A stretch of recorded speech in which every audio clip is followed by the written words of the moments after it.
Сәлем достар, қалайсыздар? Бүгін біз сіздермен трендте болған пельменді дайындайтын боламыз. Бізде 200 грамм тартылған еттің үстіне майдаланып туралған жуаны қосамыз. Әрине мен оны ең алдымен дайындап алдым және кішкене көлемде етіп домалақтап басын біріктіріп алатын боламыз. Жартысын мен көріп тұрғандарыңыздай қамырдың ішіне жай ғана пельмен етіп жасап алдым.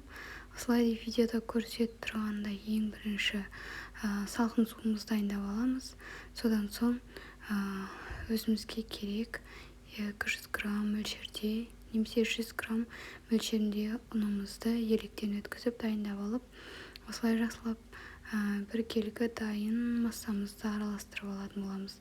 Содан соң ситаның көмегімен суға салып, қайта ұнға салып 4 рет қайталайтын боламыз. 4 рет қайталасаңыздар жеткілікті, ешқандай да ажырап кетпейді, дәмі өте керемет болып шығады.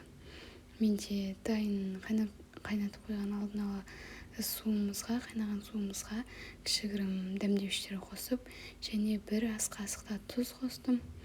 Содан соң оларды жақсылап араластырып болған соң жаңағы дайын болған пельменімізді қайнап тұрған суымызға салып 10-20 минутта пісіріп алатын боламыз. Дәмі өте керемет болып шығады. Сіздерге ұнайды деп сенемін. Менің каналыма тіркеліп қолдай кетіңіздер. Сіздердің қолдауларыңыз мен үшін өте қажет. Өз ойларыңызды пікірде жаза кетіңіздер. Мен міндетті түрде барлығын оқып шығатын боламын. Асығып тұрған кезде жасауға ең қолайлы тәсілдердің бірі деп айтар едім.